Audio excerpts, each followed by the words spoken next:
Ji let's start. औज़ुबिल्लाहि मिनश्शैतानिर्रजीम।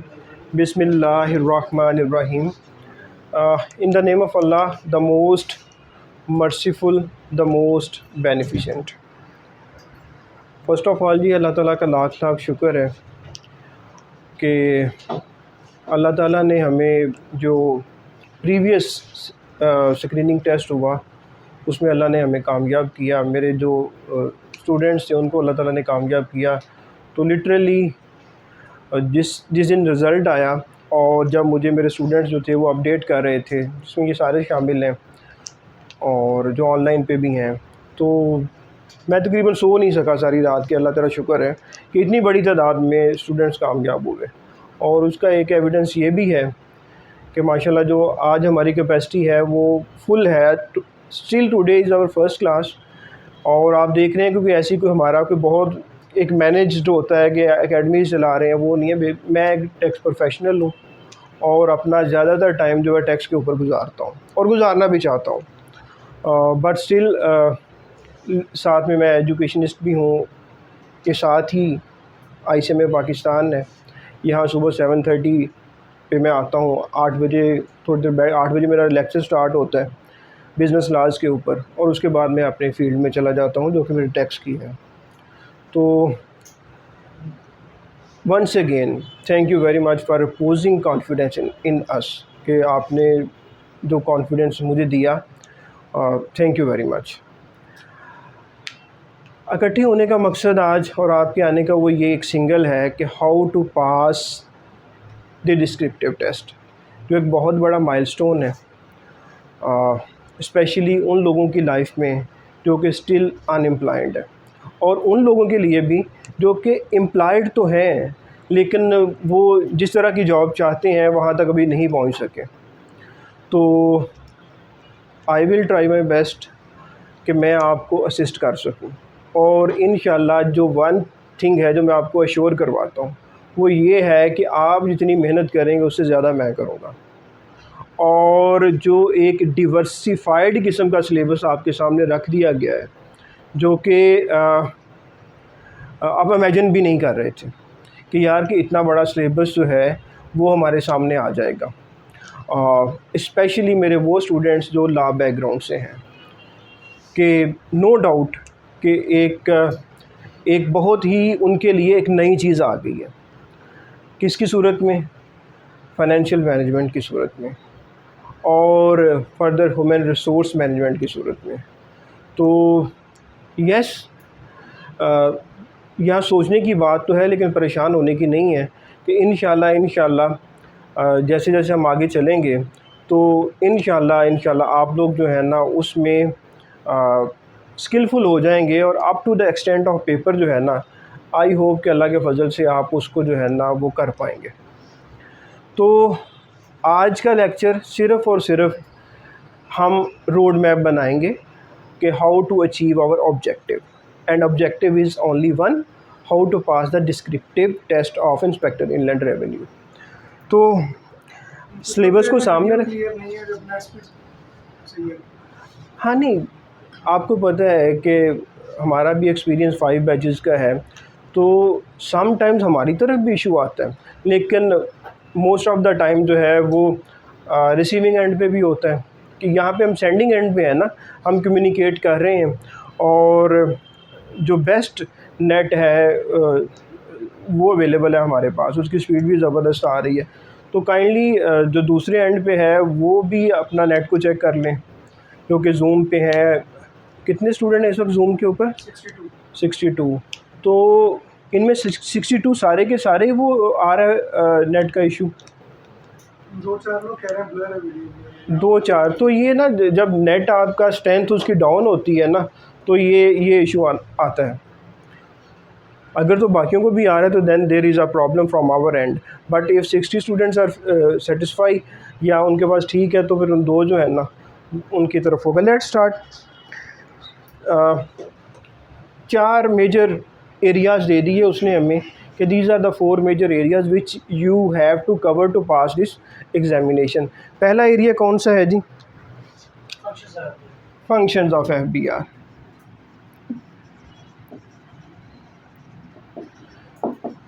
Of FBR। Number 1,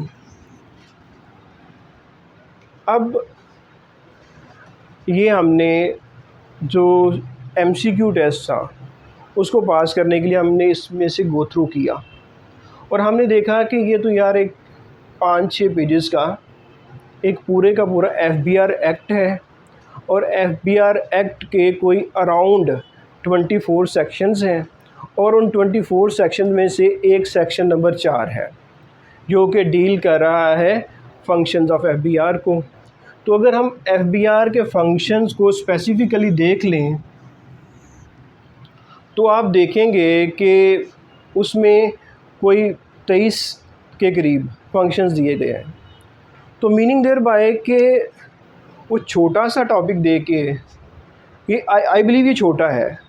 function क्या होता है, क्या होता है फंक्शन? काम। क्या होते हैं? फीचर्स होती हैं।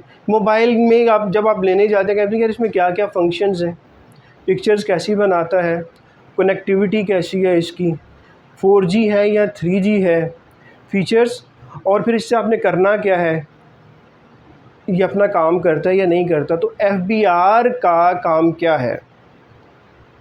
What are the functions of FBR? FBR क्या करता है जी? The highest revenue collection body of Pakistan. Pakistan की ज़रूरत का सबसे ज़्यादा रेवेन्यू इकट्ठा करके कौन देता है? FBR। गवर्नमेंट को अपने ख़र्चे चलाने के लिए रेवेन्यू की ज़रूरत है, तो वो रेवेन्यू जितना भी है वो टैक्स की सूरत में most part of the revenue वो इकट्ठा करता है। ओके, वीडियो कह रहे हैं नजर नहीं आ रहा। हाँ वीडियो कह रहे हैं ब्लर नजर नहीं आ रही, यहाँ से देखिए कभी।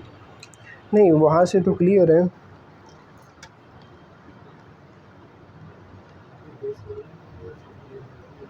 नेट सही है, नेट बिल्कुल ठीक है, स्पीड चेक किया अभी, स्पीड टेस्ट। अच्छा इसको स्टॉप कीजिएगा। पास के फंक्शंस हम डिस्कस कर रहे थे, फंक्शंस ऑफ FBR। तो अगर मैं आपसे डिस्कस करूं या आपसे पूछूं कि यार क्या FBR क्यों बनाया गया, क्या क्या इसके फंक्शंस हो सकते हैं, तो आप शुरू हो जाएंगे जी कि नंबर 1 फंक्शन ये हो सकता है कि जो भी टैक्स के लाज हैं, जो भी टैक्स के कवानीन हैं, उनको इम्प्लीमेंट करवाया जाए। तो इम्प्लीमेंट FBR करेगा। अभी टैक्स के लाज क्या हैं? टैक्स के लाज क्या हैं? अभी हम लोगों ने टेस्ट पास किया यार, टैक्स के लाज कौन कौन से हैं? टैक्स के लाज जो हैं वो सबसे जो इम्पोर्टेंट लॉ है वो इनकम टैक्स ऑर्डिनेंस 2001, आल्दो आपसे नहीं पूछा गया लेकिन है ये इम्पोर्टेंट। उसके बाद सेल टैक्स एक्ट 1990 और उसके बाद federal excise act 2005। These are the major 3 laws जो कि इनलैंड रेवेन्यू पोर्शन जो है FBR का, इनलैंड रेवेन्यू विंग जो है FBR का, जिस पे वो काम कर रहा होता है, ये 3 है। और एक दरमियान में लाइन है और एक है कस्टम्स। FBR के अंडर कस्टम भी तो है ना। FBR में 2 ही विंग्स हैं, एक इनलैंड रेवेन्यू और दूसरा कस्टम्स। तो कस्टम वाले जो है वो कस्टम्स एक्ट 1969। तो सर इसके अलावा और भी तो हैं सर। जी हुक्म करें, कौन कौन से हैं? सर जैसे कहते हैं ना there are wings of FBR। हाँ, दोज आर द विंग्स। लेकिन जो लाज हैं, जो टैक्स लाज की बात हो रही है, देखिए IT एक अलहदा है, लीगल एक अलहदा है, लेकिन वो एक ब्रॉडर में जाते हैं। जब ऊपर जाते हैं जिनके बारे में कवानीन मौजूद हैं, तो वो 4 ही लाज हैं, 3 इनलैंड रेवेन्यू के और एक कस्टम्स का। दूसरे पढ़ने चाहिए हमें सर, दूसरे जो 10 हैं इसके अलावा। हाँ नहीं वो, हाँ नहीं, फंक्शंस ऑफ FBR में जब जाएंगे ना तो आप देखेंगे कि आगे HR भी आ जाएगा। तो आल्दो के HR जो है वो फर्दर एक पार्ट है FBR का। और एफबीआर के फंक्शंस में ये शामिल है कि वो एचआर को अपनी ह्यूमन रिसोर्स को ठीक करे। इसी ठीक करने के लिए वो क्या कर रहा है कि आप लोगों को रिक्रूट कर रहा है। एक प्रोसेस चल रहा है और उस प्रोसेस के लिए आप लोग यहाँ हैं। ये आगे मैं जाके बताने लगा हूँ। अगर हम इसको कंप्लीट करें फिर क्वेश्चन एंड आंसर सेशन भी करेंगे, जिसमें आप मुकम्मल पार्टिसिपेट करेंगे और आप क्वेश्चंस करेंगे। आपको इनकरेज किया जाएगा कि आप क्वेश्चन पूछें।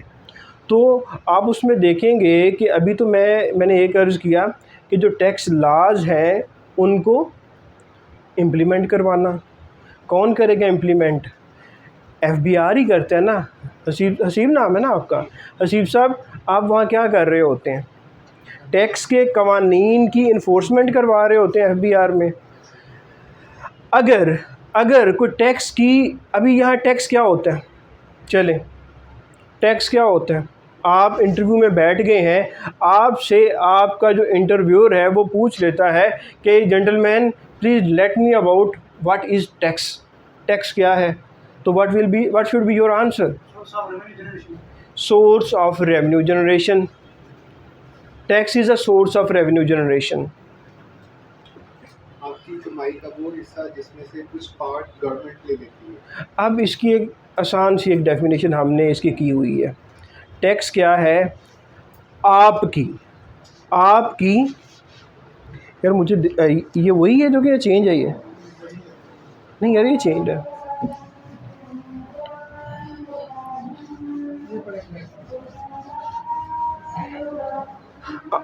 अब देखना टैक्स क्या है जी। जिस तरह इन्होंने कहा आपकी कमाई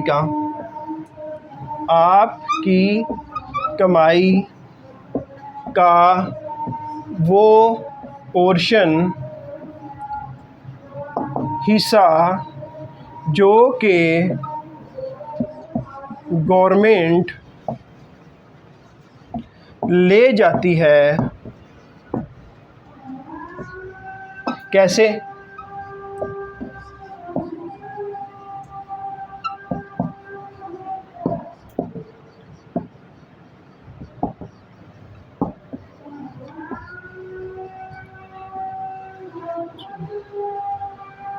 अच्छा, तो यहाँ पे जैसे मैंने कहा कि टैक्स क्या होता है, तो बाय एंड लार्ज ठीक है। लेकिन जब हम डिफ़ाइन करेंगे, जब आप कहीं पे लिखेंगे तो आप इसको ऐसे नहीं लिखेंगे। आप कहेंगे source of revenue, no doubt ये भी लिख लेना, लेकिन साथ में ये भी लिख देना कि टैक्स इज़ पार्ट ऑफ और portion of a person's income which is taken by the government under the authority of law. Tax is part of or portion of a person's income which is taken by the government under the authority of law. आपकी कमाई का वो हिस्सा, वो portion जो कि government ले जाती है, कैसे? Under the authority of law. मिसाल के तौर पर अभी आप क्या समझें? आप कौन हैं? आप इंडिविजुअल भी हो सकते हैं, आप एओपी भी हो सकते हैं, आप कंपनी भी हो सकते हैं। आप कमा रहे हैं, आपकी कमाई में से गवर्नमेंट एक पोर्शन ले जाती है, तो वही टैक्स है। और अथॉरिटी ऑफ लॉ कौन सी है? ये कौन सी अथॉरिटी है? ये वही इनकम टैक्स ऑर्डिनेंस। और सम टाइम आप कमा रहे होते हैं, आप दही लेने जाते हैं, पैक्ड वाला, इंपोर्टेड वाला, उस पर भी सेल टैक्स लग जाता है। जो आपने कमाया, आपकी कमाई का कुछ हिस्सा, हालांकि जो आप इंपोर्टेड दही था वो तो हो सकता है कि एक पाव जो है वो 200 रुपये का हो, वैल्यू जो है वैल्यू ऑफ सप्लाई, उसके ऊपर टैक्स लग गया, तो वो टैक्स उसमें से 30-40 रुपये गवर्नमेंट लेके चली गई। तो यही तो है टैक्स। और दूसरा, टैक्स क्यों लगता है? क्योंकि गवर्नमेंट को रेवेन्यू की ज़रूरत होती है और गवर्नमेंट ने खर्चे करने होते हैं, तो गवर्नमेंट के पास खर्चा करने के लिए पैसा कहाँ से आएगा? वो टैक्स के थ्रू ही मेजर आता है। और खर्चे कहाँ पे होते हैं? खर्चे आपकी वेलफेयर पे होते हैं, जिसमें वेलफेयर आपको बच्चों को एजुकेशन दे के, आपको हेल्थ की फैसिलिटी दे के, आपको अच्छी रोड्स दे के, गवर्नमेंट आपको असिस्ट कर रही होती है और आपको प्रोटेक्शन करके थ्रू सिविल जो फोर्सेस हैं उनके थ्रू, या प्रोटेक्शन आपको बॉर्डर के थ्रू करवाई जा रही है। तो वहीं पे पैसा लगता है ना, वहीं पे एक्सपेंसेस होते हैं। तो ये इन सारे कामों के लिए पैसा इकट्ठा करके कौन दे रहा है? तो ये किसका फंक्शन है? FBR का। फिर हर दफ़ा ये होता है कि हर दफ़ा ज़्यादा पैसा चाहिए होता है। पिछली दफ़ा 6 बिलियन चाहिए था, 6 ट्रिलियन चाहिए था, 6000 बिलियन चाहिए था। इस दफ़ा उन्होंने कहा नहीं, इससे काम नहीं बनता, इस दफ़ा 7.1 ट्रिलियन चाहिए, 7100 बिलियन चाहिए, ताकि हम अपने खर्चे जो हैं वो पूरे कर सकें। तो जब ज़्यादा खर्चा जब आपने करना है तो पैसा कहाँ से आएगा? आपको टैक्स में चेंजेस करनी पड़ेंगी। चेंजेस होती हैं हर दफ़ा, फिर बजट आता है, बजट में जो तब्दीलियाँ आती हैं, ठीक है, और फिर एक टाइम गुज़रता है, फिर बड़ी बड़ी तब्दीलियाँ करनी पड़ती हैं जब आप चाहते हैं कि पूरे सिस्टम को ही चेंज कर दिया जाए। 2007 में क्या हुआ था? 1924 में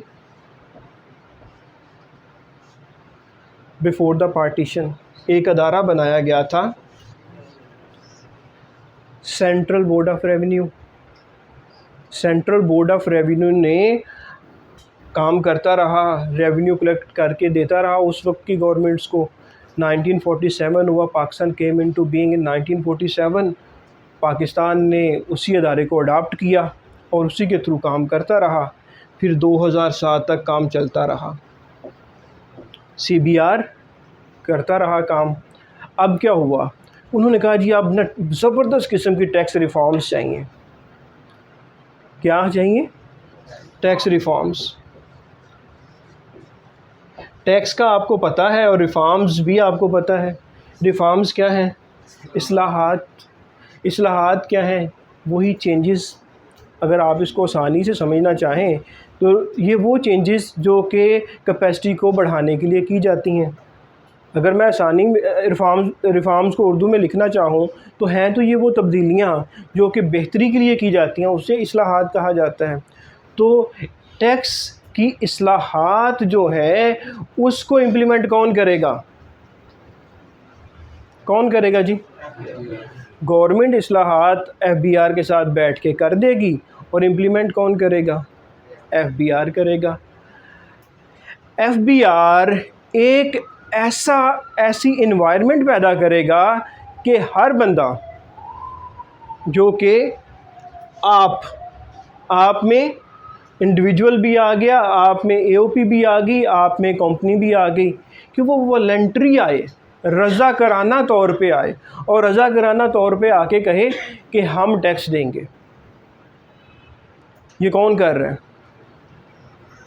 FBR के लोगों को तालीम दे टैक्स की, लोगों को फैसिलिटेट करे, लोगों को असिस्ट करे कि आओ और रज़ाकाराना तौर पे टैक्स दो।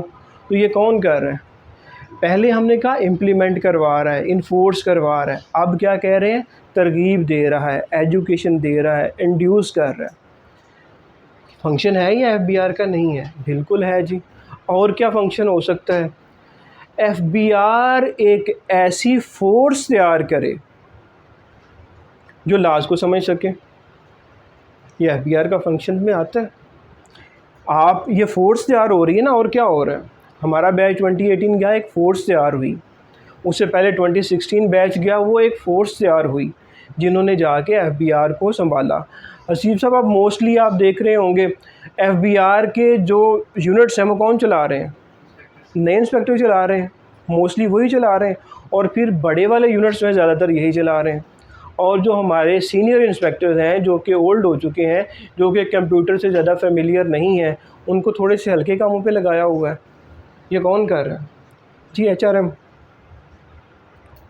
FBR के कवानीन जो है, आपने बिल्कुल कहा, जो ड्राफ्ट तैयार होता है, जो बजट के टारगेट्स होते हैं, उन टारगेट्स को मीट करने के लिए जो सजेशंस दे रहा होता है रेवेन्यू डिवीज़न को, और फिर वो फाइनेंस मिनिस्ट्री तक पहुंच रही होती है, वो कौन कर रहा होता है? लीगल के थ्रू हो रहा होता है, ड्राफ्टिंग हो रही होती है, फुल स्टॉप और कॉमा की रिप्लेसमेंट हो रही होती है, उससे नेट इम्पैक्ट आ रहे होते हैं। मोहतरम, पहले एक छोटी सी मिसाल देता हूँ। सेक्शन, आप लोगों में अगर कोई प्रैक्टिस में है तो सेक्शन 236 के नाम से मशहूर है। वो क्या है? क्या है? इमूवेबल प्रॉपर्टी, ऐसी प्रॉपर्टी जो हरकत नहीं कर सकती, उसको जब भी बेचा जाएगा उस पर सेलर के ऊपर एडवांस टैक्स होगा। एडवांस टैक्स वो मोहतरम पे करेगा। पहले कानून क्या था? पहले कानून ये था इस बजट से पहले कि जिसका होल्डिंग पीरियड 4 साल से ज़्यादा होगा, एक सेलर है, उसने प्रॉपर्टी ख़रीदी, 4 साल नहीं बेचा, अपने पास रखा, उसके बाद बेचेगा तो वो बेचते हुए 236C का टैक्स नहीं पे करेगा। अब गवर्नमेंट को पैसा ज़्यादा चाहिए था, उन्होंने कहा एक काम करते हैं, इनसे पूछा सजेशंस दो, इन्होंने कहा कि आपने लिखा हुआ है ना एक्सेप्ट, जिसने होल्ड करके रखा है 4 इयर्स, ये एक लाइन डिलीट कर दो। उन्होंने इस पे लाइन लगा दी। इस लाइन का इम्पेक्ट क्या आया? आपने 100 साल पहले भी इमूवेबल प्रॉपर्टी ली हुई है, अब बेचोगे तो जो पटवारी है वो नहीं आपका नाम रजिस्टर्ड हकदारान जो है उस पर चढ़ाएगा जब तक आप ये वाला एडवांस टैक्स पे नहीं करके आओगे। तो ये कौन कर रहा है? आप लोग पीछे बैठे हुए हैं, ये उनके फंक्शंस हैं। तो हम थोड़े से पढ़े, इंशाल्लाह बाकी भी ये पढ़ेंगे, और हम अपने, और मैं आपको, मेरी अपनी अंडरस्टैंडिंग है, मैं अपनी अंडरस्टैंडिंग से कहता चला जाता हूँ कि 100 मार्क्स हैं टोटल, यहाँ से 20 नंबर बड़ी मुश्किल से वो बनाएगा, यहाँ से 20 नंबर बड़ी मुश्किल से बनाएगा अगर क्वेश्चन बनाता है तो। नेक्स्ट पे चलते हैं, इसको फर्दर जब हम अपना स्टार्ट करेंगे तो सारे के सारे 23-24 फंक्शन जो हैं वो हम अंडरस्टैंड करेंगे और उसको रटा भी लगाएंगे और उसको कॉन्सेप्चुअली भी समझेंगे, और इससे रेलिवेंट जो टैक्सेशन का मटेरियल है जहाँ जहाँ से भी होगा वो भी मैं डिस्कस करूँगा। अच्छा यार, उधर कुछ आवाज़ आ रही है या? हाँ अच्छा, इधर से रिकॉर्डिंग तो ऑन कर दो इसकी, ये रिकॉर्ड होता रहे इधर से भी। हाँ, यहाँ से भी रिकॉर्डिंग करो, और ये चल रहा है सही। जब ये अलार्म करे कि ये हार्ट हो गया उस वक्त बता देना। अच्छा, सेकंड बताओ जी, सेकंड क्या है? Fiscal policy.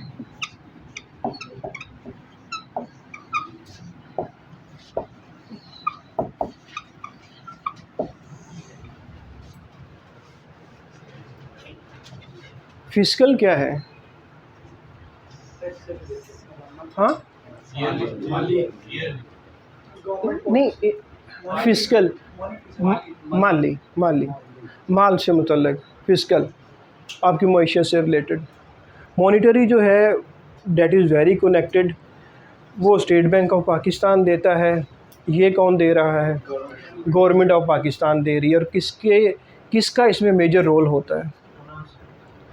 ये पॉलिसी देने में FBR भी बड़ा अपना रोल प्ले करता है, ये भी अपना रोल प्ले कर रहा होता है, क्योंकि फिस्कल पॉलिसी कहते किसे हैं जी? गवर्नमेंट के रेवेन्यू और ख़र्चे की पॉलिसी को फिस्कल पॉलिसी कहा जाता है। गवर्नमेंट की रेवेन्यू और स्पेंडिंग, इन दोनों को मिला के फिस्कल पॉलिसी कहा जाता है। तो रेवेन्यू कहाँ पे आ गया? Revenue federal board of revenue under आ गया, रेवेन्यू डिवीज़न के, और चला गया फाइनेंस मिनिस्ट्री के अंडर। तो फिर यहाँ रेवेन्यू की बात आती है तो सबसे बड़ा जो प्लेयर है वो फेडरल बोर्ड ऑफ रेवेन्यू है। खर्चे गवर्नमेंट जहाँ मर्जी कर ले, सही। अब फिस्कल पॉलिसी हम इंशाल्लाह करेंगे। फिस्कल पॉलिसी का मैंने वो एक PDF फाइल भी ग्रुप में दे दी थी, उसी को हम अंडरस्टैंड करेंगे और उसको अंडरस्टैंड करने के बाद हम उसने जो कहा 21-22 का रेलिवेंट पोर्शन आपने याद करना है, उसको हम याद करने की भी कोशिश करेंगे। फ़िस्कल पॉलिसी जैसे मैंने कहा ये सरकार के जो रेवेन्यू है और एक्सपेंडिचर है उसी को फ़िस्कल पॉलिसी कहते हैं। अगर अभी गवर्नमेंट क्यों बनाती है ये, क्यों फ़िस्कल पॉलिसी बनाती है? वो इसलिए बना रही होती है कि आप अपनी जो इकोनॉमिक ग्रोथ है ना, जिस तरह आप ग्रो कर रहे हैं उसको स्टेबल कर लें, उसको आप स्टेबल करें। अगर इकॉनमी डाउन जा रही है उसको उठा लें, अगर बहुत ऊपर चली गई है तो उसको नॉर्मल पे ले आएं कि जितनी आपकी कैपेसिटी नहीं आर्टिफिशियल हो गया है। लाइक रिसेशन आ गया। रिसेशन क्या होता है? इकोनॉमिक एक्टिविटी नहीं होती। इकोनॉमिक एक्टिविटी क्या होती है? चीज़ों का लेन देन नहीं हो रहा, ख़रीदो फ़रोख्त नहीं हो रही, चीज़ें बन ही नहीं रही, तो वो क्या है? वो रिसेशन है। गवर्नमेंट क्या करती है? गवर्नमेंट मैदान में आती है, गवर्नमेंट खर्चे करना शुरू कर देती है। कैसे खर्चे? रोड्स बनाना शुरू कर देती है, ऑरेंज ट्रेन बनाना शुरू कर देती है। ऑरेंज ट्रेन जब बनना शुरू होगी, गवर्नमेंट खर्च करेगी, तो क्या एक्टिविटी नहीं होगी? कोई सरिया बेचने वाला होगा, कोई सीमेंट बेचने वाला होगा, कोई लेबर देने वाला होगा। तो ये क्या हो रहा है? गवर्नमेंट ने अपनी मईशत को एक्सपेंड करने के लिए खर्चे बढ़ा दिए। जब गवर्नमेंट खर्चे बढ़ाती है तो मईशत में एक्टिविटी आ जाती है और ऑटोमेटिकली। अब फिर क्या है? इसके अपोजिट है, इन्फ्लेशन बहुत ज़्यादा है। गवर्नमेंट क्या करती है? गवर्नमेंट टैक्स बढ़ा देती है। टैक्स बढ़ाती है तो क्या असर आता है? अगर आप सैलरी ले रहे हैं, पहले आप अस्करी से ले रहे थे, अब अल हबीब से ले रहे हैं, गवर्नमेंट टैक्स बढ़ा देती है तो उसका आप पे इम्पेक्ट क्या आता है? आपके पास जो आपका अपना पैसा है खर्च करने वाला वो कम हो जाता है, और जब पैसा लोगों के पास कम हो जाता है तो वो खर्च कम करते हैं। जो जब खर्च कम करते हैं तो इकनॉमिक एक्टिविटी डाउन हो जाती है, तो जो मईशत है वो सुकड़नी शुरू हो जाती है। और मईशत जब इसी तरह फिर फ़िस्कल पॉलिसी दो तरह की होगी, एक एक्सपेंशनरी, एक एक्सपेंशनरी। एक्सपेंशनरी कब होगी? जब गवर्नमेंट एक्सपेंडिचर ज़्यादा कर देगी। और कंट्रैक्शनरी कब होगी? जब सुकड़ेगी, कॉन्ट्रैक्ट करेगी, जब गवर्नमेंट जो है वो टैक्स बढ़ा देगी। और डिस्पोजेबल इनकम कौन सी होती है? जो आप खर्च कर सकते हैं, वो आपके पास आए कम। अल हबीब आपको सैलरी देता नहीं जब तक आपका टैक्स ना काट ले। गवर्नमेंट टैक्स बढ़ा दे, सैलरी तो आपकी ऑटोमेटिकली डाउन चली गई। अब क्या हुआ? टैक्स बढ़े हैं।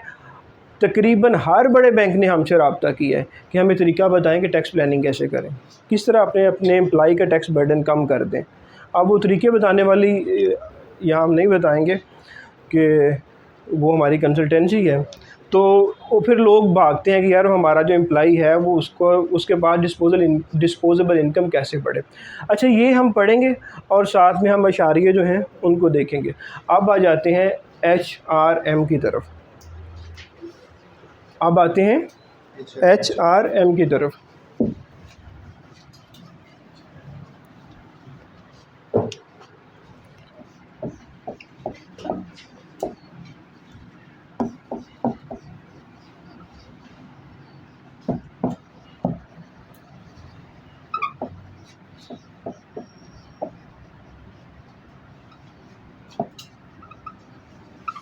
अच्छा, नोट करें कि जो ओके ठीक है ना।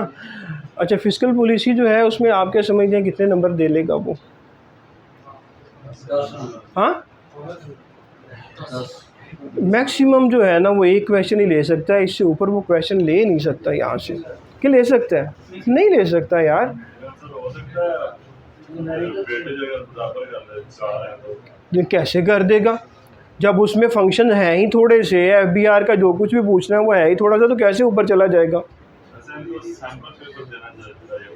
बना लेंगे इंशाल्लाह। अल्लाह के फजल से जो हम पेपर बनाएंगे ना वो इंशाल्लाह बिल्कुल रेलिवेंट होगा। और we will try to sit in the foot of the examiner. हम उसके शूज़ में दाखिल होकर सोचने की कोशिश करेंगे कि अगर वो कर रहा है तो कैसे कर रहा है। क्योंकि अल्लाह ताला ने माइंड दिया है ना, उसने हमें सिलेबस दे दिया है, हम एंटिसिपेट करेंगे। एंटिसिपेशन पे तो कोई पाबंदी नहीं है ना, उसने एक सिलेबस दे दिया कि ये सिलेबस है, हम कोशिश करेंगे कि अंदाज़े लगाएंगे कि यार ये सिलेबस में क्या उठा सकता है वो, और इंशाल्लाह हम उसके करीब तर जाएंगे। हम देखिए यहाँ पे सिलेबस बड़ा है लेकिन ट्रैक के ऊपर रहना है। अगर हमारी सिमत गलत होगी तो फिर आप जितने मर्ज़ी हाजी बांझे याद कर लें, जो मर्ज़ी कर लें, फिर आप, क्योंकि उसने पूछना और है, हम तैयारी कुछ और करते रहें, ये सबसे बड़ा यहाँ पे बड़ा प्रॉब्लम होगा। यही डिटरमिन करेगा who will be on the failure end और who will be on the passing end, कि सिलेबस बड़ा है और टू द पॉइंट जाना है हमने। और ये मैं यहाँ अर्ज़ कर दूँ कि ये भी एक मेजर पॉइंट है कि पेपर कब होने जा रहा है, एक्सपेक्टेशंस क्या हैं। एग्जैक्टली जी, जो इन्होंने कहा हमें भी यही खबर मिली है कि जो पेपर है एक्सपेक्टेड है इन नवंबर कब एक्सपेक्टेड है, इन नवंबर। अब अगर बढ़ जाए तो कोई पता नहीं है, लेकिन फर्स्ट यही है कि नवंबर में एग्ज़ाम जो है वो इंशाल्लाह हो जाएगा। अच्छा, तो आपके पास कितना टाइम है? 15 days of this August, full September and October, and we don't know about the November when they are going to take the exam. It may be in the end of the November or it may be in the start of the December, as you are saying, maybe आपका source reliable हो, ठीक है। तो आपके mind में नवंबर होना चाहिए कि नवंबर तक हमने इसकी प्रिपरेशन करनी है। जो मेरी कैलकुलेशन है, जो मैं अंडरस्टैंड कर पाया हूँ जब से ये सिलेबस अपलोड हुआ है, मेजर पोर्शन इज़ सबसे टॉप पे financial management, second most important is human resource management, और फिर fiscal, and then functions of FDR. तो ये कोई इस तरह वो सीक्वेंस बनाएगा कि सबसे पहले ज़्यादा मार्क्स जो है वो फाइनेंशियल मैनेजमेंट को लेके आएगा, उसके बाद वो एचआरएम की तरफ, और फिर वो आ जाएगा फिस्कल पॉलिसी पे, और फिर वो आएगा। तो ये हम इसलिए कर रहे हैं कि हम वेटेज दे रहे हैं कि हमने सबसे ज़्यादा टाइम किस पे गुजारना है। ये हम इस क्यों कर रहे हैं कि हमें सबसे ज़्यादा टाइम फाइनेंशियल मैनेजमेंट को देना पड़ेगा, फिर एचआरएम को, और फिर फिस्कल पॉलिसी को, और फिर फंक्शंस ऑफ एफडीआर को। ये कोई हमारा जो वो बनेगा। अच्छा, अब HRM abbreviation of human resource management, तो इनको तोड़ लेते हैं। एचआरएम पहले तो बड़ी है जी मैनेजमेंट, मैनेजमेंट के आगे फंक्शंस हैं जिसमें एक ह्यूमन रिसोर्स मैनेजमेंट भी है। अब मैनेजमेंट क्या है? Let's start. अहमद साहब, what is your understanding about the management? आपके वहाँ पे आ गया है कि define management and write the functions of HRM.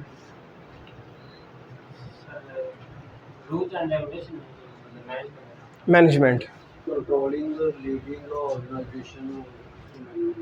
लिखने के लिए लिख लेना वहाँ पे सिंपली ये वाली डेफिनेशन जो मैं आपको बताने लगा हूँ। Management is all about the allocation of resources including the human being to achieve the objective of organization. Management is allocation of resources including the human being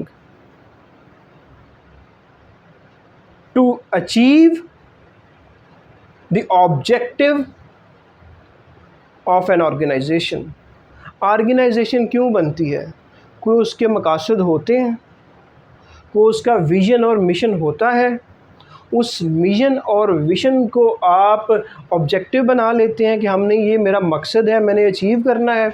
उसको अचीव करने के लिए आप रिसोर्सेज हासिल करते हैं, उन रिसोर्सेज को आप एलोकेट करते हैं कि इस काम के लिए ये रिसोर्स एलोकेट करो, इसके लिए ये एलोकेट करो, और फिर एलोकेशन के बाद उनसे काम लेना शुरू करते हैं, और सब जब मिल के काम करते हैं तो ऑर्गेनाइजेशन का ऑब्जेक्टिव अचीव हो जाता है। This is all about management. एक आसान सी डेफिनेशन मैंने आपको बता दी है।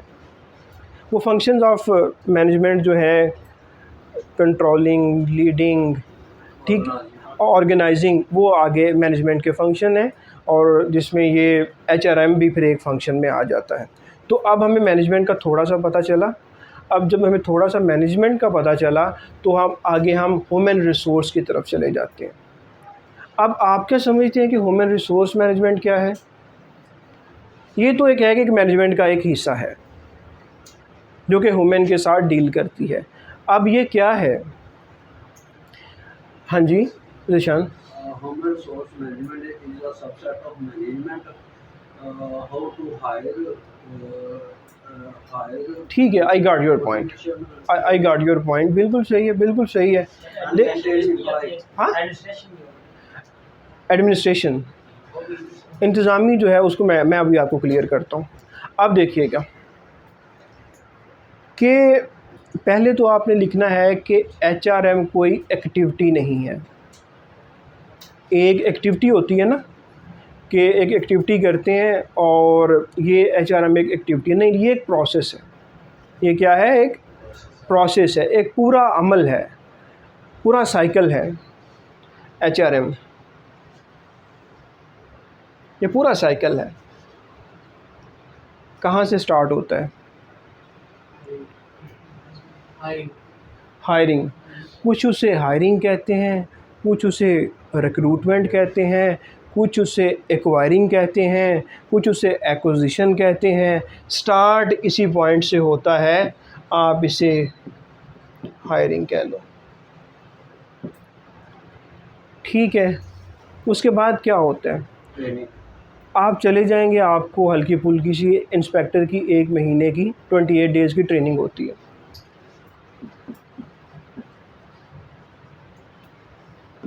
फिर आपसे क्या करवाया जाता है? फिर आपसे फील्ड में एक्चुअल काम करवाया जाता है। और जब आप एक्चुअल काम, अच्छा सिर्फ ये भी गवर्नमेंट इदारे को नहीं देखेंगे, प्राइवेट को भी ज़हन में रखें। निचोड़ते हैं ना वो, जब वो निचोड़ते हैं तो फिर साल ख़त्म होता है तो आपकी वो असेसमेंट करते हैं, या कहीं पे वो कहते हैं अप्रेज़ल करते हैं, ऐसे ही है। तो आपकी अप्रेज़ल हुई, कहते हैं पॉजिटिव है, नेगेटिव है, आपकी वो निशानदही करते हैं कि आपका ये स्ट्रॉन्ग पॉइंट है, ये वीक पॉइंट है। जब अप्रेज़ल होती है तो फिर आपको कोई रिवार्ड भी मिलता है। जो अच्छे होते हैं उनको कहा जाता है कि आपकी इंक्रीमेंट ज़्यादा लगेगी। सरकार में तो एक ही लगनी है ना, AGPR बजट आना है, बजट में गवर्नमेंट ऑफ पाकिस्तान ने अनाउंस करना है। क्या वो एग्जांपल नहीं कोट करनी चाहिए जो हम करते हैं कि सारे बराबर हैं? तो यहाँ पे सारे बराबर हैं, लेकिन प्राइवेट सेक्टर में जो अच्छा परफॉर्म करता है उसको अच्छी इंक्रीमेंट मिलती है, जो थोड़ा परफॉर्म करता है उसको थोड़ी इंक्रीमेंट मिलती है। तो यहाँ पे फिर आपको रिवार्ड मिलता है। क्या रिवार्ड पे बात ख़त्म हो जाती है? रिवार्ड के बाद इसके साथ आप सेफ्टी देते हैं अपने एम्प्लॉइज़ को, उनको सिक्योरिटी देते हैं, उनकी हेल्थ, मेडिकल, आप कह सकते हैं कि आप डिफरेंट किस्म के उनको परक्विजिट देते हैं ताकि वो मोटिवेट रहें और वो आपके साथ जुड़े रहें और आपका सारा काम जो है वो अच्छे तरीके से सरअंजाम देते रहें। ये सारे का सारा जो अमल था, इसको मैं क्या कहूँ? ये प्रोसेस है। और किस चीज़ का प्रोसेस है? Human resource management. तो human resource management is a process of these all thing. फिर आज आगे जाके हार्ड HRM होती है और सॉफ्ट HRM होती है। हार्ड और सॉफ्ट को हम फर्दर डिस्कस करेंगे, मुख्तलिफ अप्रोचेज़ होती हैं। ये हम इंशाल्लाह इस पर अच्छा टाइम कंज्यूम करेंगे। और ये आप लिख लें कि this is second most important topic of your studies. आपका जो सिलेबस है उसका second most. Let's move towards the most important topic of your syllabus, and that is, or I am worried about my students who having the background of LLB, जिनका LLB का background है। Worried हूँ, लेकिन I am hopeful कि अगर हम जो थोड़ा सा सिलेबस देंगे, ये सिलेबस हम कोशिश करेंगे थोड़ा प्रिसाइज सा रखें, अगर वो कवर कर लेंगे तो इंशाल्लाह वो इंटरव्यू में चले जाएंगे अल्लाह के फजल से। और वो ये है, let's talk about financial management. Management वही है और अब आ गई है फाइनेंस की मैनेजमेंट। फाइनेंस क्या है? पैसा। फाइनेंस क्या है जी? पैसा ही है ना। फाइनेंशियल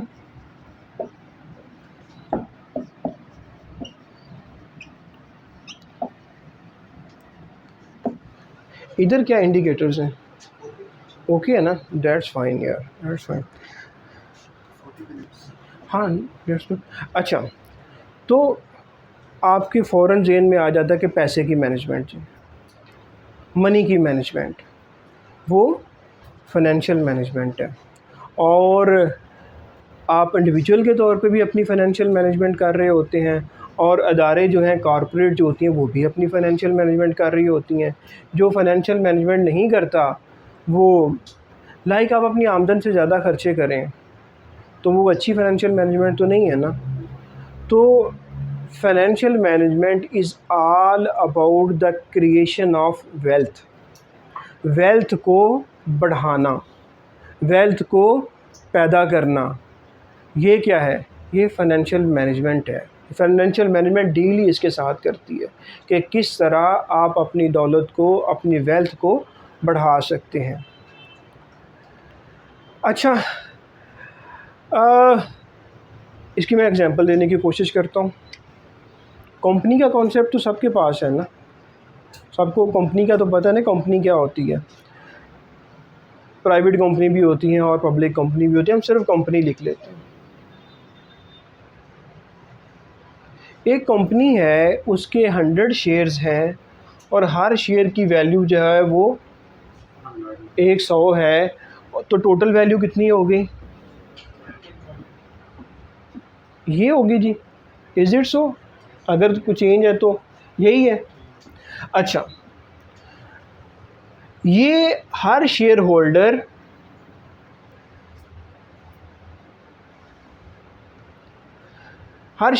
ने एक शेयर जो है वो 100 रुपये का ख़रीदा है। वक्त गुज़रता है, कंपनी अच्छा परफॉर्म करती है, कंपनी की एक शेयर की वैल्यू 500 रुपया हो जाती है। कंपनी के 100 शेयर हैं, हम सिर्फ समझने के लिए कर रहे हैं। टोटल वैल्यू कितनी हो गई है? ये कदर थी, ये कदर हो गई है। इसका क्या मतलब है? आपकी वेल्थ के अंदर इंक्रीज़ आया है, आपकी वेल्थ में इजाफ़ा हुआ है। यही आप जो आपके फाइनेंस के मैनेजर हैं वो कंपनी की वेल्थ को बढ़ाने की कोशिश कर रहे होते हैं, वो कंपनी की वेल्थ को इंक्रीज़ करने की कोशिश कर रहे होते हैं। फिर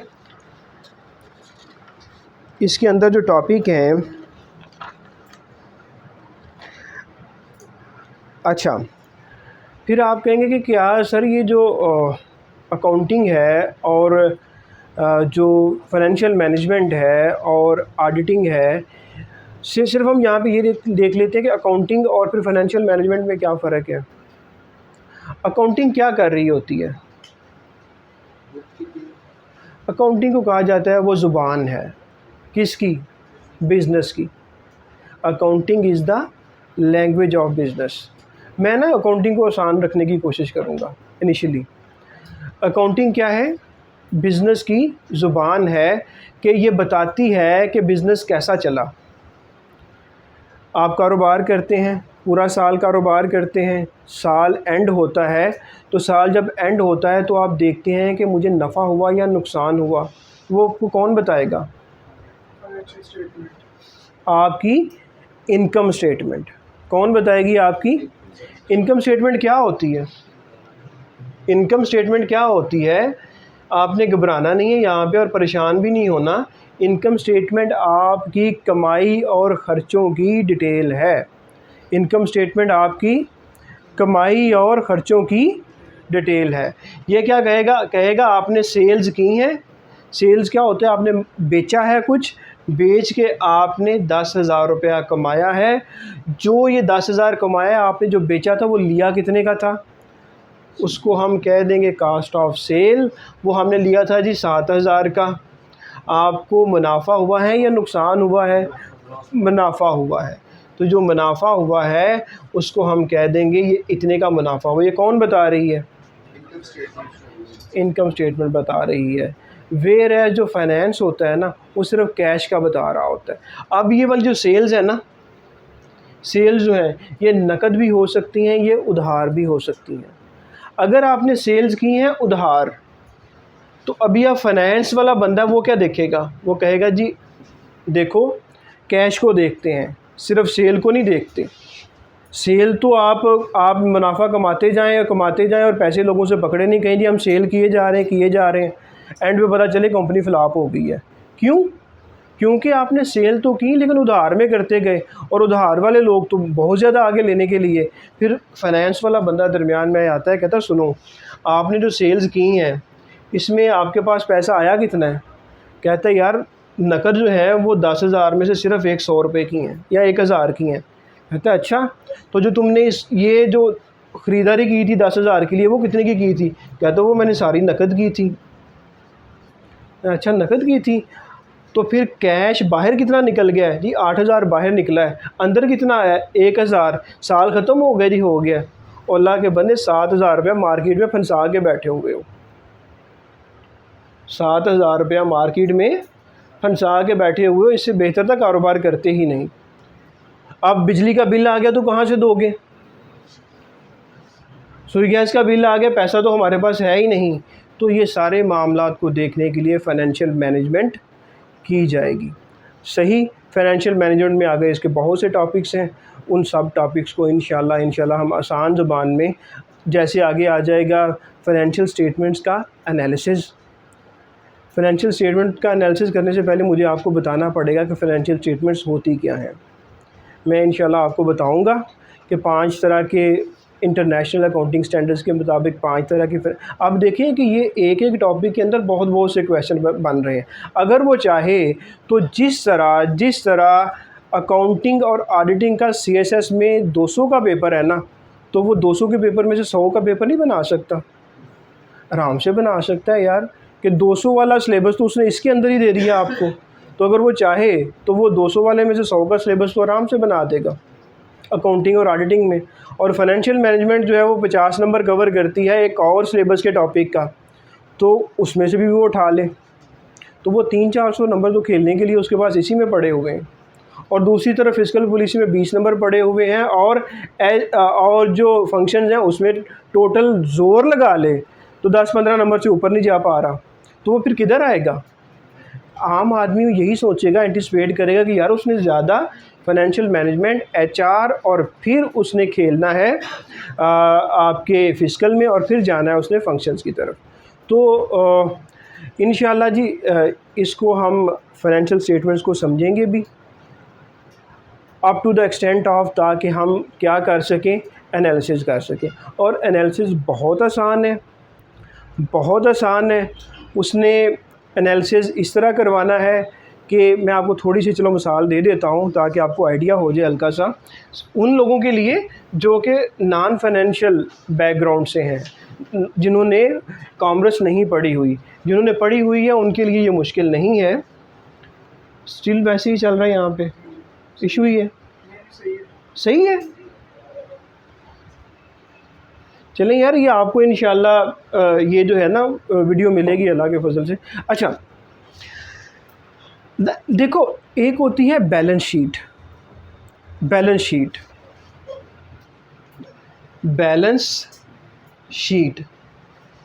शीट से आप समझ लो कि एक वर्का, एक पेज और बैलेंस, जो कि बैलेंस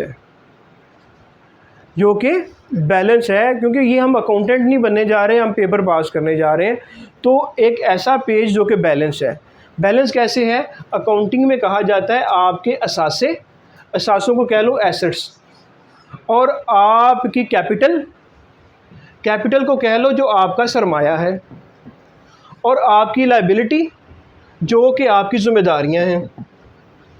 तो वो कहता है कि ये जो आपके एसेट्स हैं ना, जो आपके असासे हैं, वो 2 तरह से बन सकते हैं। किन से? आपने खुद सरमाया लगा के वो असासा ख़रीदा हो, या आपने उधार लेके ख़रीदा हो। दोनों तरीक़ों से ख़रीद के वो इक्वल होगा। इस इक्वेशन की वजह से assets are always equal to capital plus liability की वजह से वो कहता है ये बैलेंस शीट है, कि ये शीट बैलेंस रहती है हमेशा। इसके असासे बराबर होते हैं इसके कैपिटल के और इसकी लायबिलिटी दोनों को जमा करके। ठीक है जी। तो अब एसेट्स जो हैं वो मुख्तलिफ़ तरह के हो सकते हैं। दो इसकी मेजर इकसाम हैं, एक है करंट एसेट और एक है, चाहे आप उसे फिक्स्ड कह लो या उसे कह लो नॉन करंट। जो करंट नहीं है वो नॉन करंट है। अब आप देखें नॉन करंट। अब करंट पे जनाब जो आपके पास पैसा पड़ा है वो करंट है, आपके बैंक में पैसा पड़ा है, आपके गले के अंदर दराज के अंदर पड़ा है वो करंट है, आपने किसी को उधार पे माल बेचा है वो आपका करंट है, आपके पास रॉ मटेरियल दुकान के अंदर पड़ा हुआ है, चीज़ें बिकने वाली पड़ी हुई हैं, उसे हम इन्वेंटरी कहते हैं, वो करंट है। तो वो कह रहा है current asset plus non current asset equal to आपका अपना सरमाया प्लस आपकी लायबिलिटी। तो वो कहता है कि आप मुझे करंट रेशो निकाल के दो। पेपर में उसने पता क्या कहना है आपको। अब ये लायबिलिटी भी इसी तरह दो तरह की होती हैं, एक होती है करंट लायबिलिटी और एक होती है नॉन करंट लायबिलिटी। वो आपको यहाँ पे फिगर दे देगा, आपको कहेगा कि ये आपके करंट एसेट हैं 4000 के, मैं एक्सपोज कर रहा हूँ, नॉन करंट हैं 2000 के, कैपिटल आपका है 3000 और आपके करंट लायबिलिटीज़ जो हैं वो 2000 और आपकी नॉन करंट लायबिलिटीज़ है 1000। तो ये 6000 इज इक्वल टू 6000। कहते हैं करंट रेशो निकाल के, तो पेपर में देगा क्या निकालो। मैंने आपको याद करवा देना है करंट एसेट तकसीम current liability is equal to current ratio. तो आपने वो फिर रेशो निकालना है तो उसको 100 में तो लेके आना पड़ेगा, तो 63 में यहाँ लेके आते हैं, ठीक है, ऐसे करके, ठीक है जी। तो ये उसने इस तरह की चीज़ें हमसे वो एक्सपेक्ट कर रहा होगा। वो हमसे ये एक्सपेक्ट नहीं कर रहा होगा कि जनाब आप मुझे एनालाइज करके बताएं कि करंट लायबिलिटी और करंट एसेट के दरमियान रिलेशनशिप ऊपर हो, नीचे हो, दाएं हो, बाएं हो। वो इस तरफ नहीं लेके जाएगा। वो आपसे आई बिलीव कि आपसे फ़िगर दे के वो कैलकुलेशन करवाएगा। अगर आप इसको सही तरीके से मेमोराइज़ कर देते हैं और आपको एक इबारत दी जाती है उसके ऊपर अप्लाई कर देते हैं तो इंशाल्लाह आप अपनी प्रैक्टिस की मदद से इसको ओवरकम कर लेंगे। तो ये कि मैंने छोटा सा आपको एक ग्लिम्स दिया, एक झलक दी इसकी। और अब मैं अब फर्दर जो है इसको कंक्लूड करते हैं कि फ़ाइनेंशियल मैनेजमेंट का थोड़ा सा मैंने टच दे दिया, HRM का आपको बता दिया, फ़िस्कल पॉलिसी का बता दिया और फंक्शंस ऑफ FBR का बता दिया। जो इंशाल्लाह इसमें मैं बहुत से स्टूडेंट्स का ये क्वेश्चन है कि जब मैंने इंस्पेक्टर इनलैंड रेवेन्यू की प्रिपरेशन करवाई उसके बाद मेरे साथ कुछ और दोस्त अटैच हुए, उन्होंने कहा कि सर हम क्लास लेना चाहते हैं अकाउंटिंग की और इधर की और दूसरे सब्जेक्ट्स की, जैसे पाकिस्तान ब्यूरो ऑफ स्टैटिस्टिक्स। तो उन्होंने क्लासेस ली, शायद वो उस तरह डिलीवर नहीं कर पाए। तो जो अब स्टूडेंट रजिस्टर्ड हुए, एज़ यू नो के 80 के करीब जो है वो ग्रुप में पेड आ चुके हैं हमारे, और ये उसके अलावा है अल्हम्दुलिल्लाह। तो उनका ये क्वेश्चन था कि सर आप पढ़ाएंगे, क्योंकि मैंने वहाँ नहीं पढ़ाया। तो इंशाल्लाह यहाँ पे I will take more than 90% classes, 90% से ज़्यादा क्लासेस मैं लूँगा। ऑडिटिंग की 3 से 4 क्लासेस हम किसी चार्टर्ड अकाउंटेंट को, प्रोफेशनल बंदे को देंगे, 3 से 4 क्लासेस कि वो ऑडिटिंग आपको पढ़ा दे, क्योंकि I don't want to waste my time as well as yours. मैं नहीं चाहता कि मैं अपना टाइम भी ज़ाया करूं और आप लोगों का भी ज़ाया करूं। और ये ऑडिटिंग वो पढ़ा देगा आपको, लेकिन वो इतना ही पढ़ाएगा, इससे ज़्यादा नहीं, 3 से 4 लेक्चर। और एक लेक्चर आपको, 1 या 2 लेक्चर एक ऐसी हमारी टीचर हैं जो आपको देंगी जो कि CSS और PMS 2-2 दफ़ा पास कर चुकी हैं और ऐसे को उन्होंने बड़े अच्छे तरीके से, बड़े अच्छे नंबरों से पास किया है। वो आपको सिर्फ आके ये बताएं, ताकि मैं चाहता हूँ कि अल्लाह के फजल से मेरे स्टूडेंट वो हों जो कि पास हो रहे हों। तो वो आपको ये बताएं कि लिखना कैसे है, कि डिस्क्रिप्टिव जो लिखना है वो पेपर के ऊपर उतारना कैसे है। बाकी इसके अलावा इंशाल्लाह मैं पढ़ाऊँगा। ये 2 जो डिस्क्रिप्टिव लिखना कैसे है, पेपर के ऊपर पास करने का तरीक़ाकार कैसे है, एक वो बताएंगी, और एक ऑडिटिंग वाले जो हैं 3 से 4 लेक्चर वो लेंगे। बाकी इंशाल्लाह रिमेनिंग सारे लेक्चर जो है ना वो मैं अल्लाह के फजल से अल्लाह तंदुरुस्ती दे तो मैं इंशाल्लाह आप वो मैं कवर करूँगा। डेज़ कौन से होंगे? हमने कहा कि इंशाल्लाह 5 डेज़ इन अ वीक। तो डेज़ जो हैं वो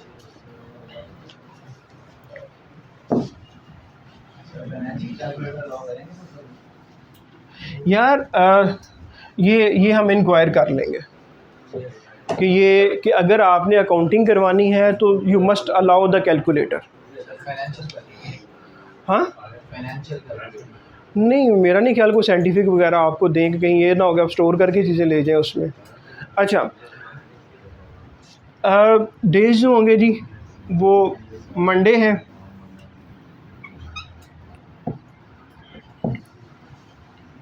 वेडनेसडे है, फ्राइडे, सैटरडे एंड संडे। ये हम जो है ना इंशाल्लाह वो 5 डेज़ इन अ वीक चला करेंगे। जो हमारा प्लान है वो 073020900 है PM जो है इसी टाइम। यार बहुत सी रिक्वेस्ट तो 25-30 स्टूडेंट तो इस बात पे रुके हुए हैं, इनके सामने बात हो रही थी कि 8 बजे सर कर लें, जो कि एडमिशन इस बात पे रुका है अभी कि सर काइंडली हमारा ऑफिस से पहुंचने में देर होती है। जिस तरह ये है तो ये जो बैंकर है वो क्लोजिंग करते करते 6:30-7 कर लेते हैं, तो उनका वो ये कंसर्न आ रहा है। आप तो सरकारी हैं, आप तो 4 बजे हसीब साहब छुट्टी हो जाती है। हाँ तो फिर मेरा ख्याल है मिस्टेक होना पड़ेगा यहीं पे 0730 पे, क्योंकि हमने उनको भी देखना है कि जो क्लोजिंग लेट करते हैं तो आप वहाँ बैठ के इसको रिवाइज़ कर लिया करें। तो आई बिलीव चीज़ें कवर हो गई हैं कि हमने रोड मैप मैंने आपको दे दिया है कि हमने इसको कैसे लेके चलना है। हाँ हाँ सेम टाइम नहीं सेम टाइम, नो कन्फ्यूजन के ये भी उन लोगों के लिए किया कि जो कहते थे हम वर्किंग हैं, तो ताकि वो 3 दिन तो कंटिन्यूटी के साथ करें ना, फ्राइडे सैटरडे एंड संडे। आप ये तो है पहुंच जाया करोगे आप भी। ठीक है ज़ीशान साहब, मुरीद के हाँ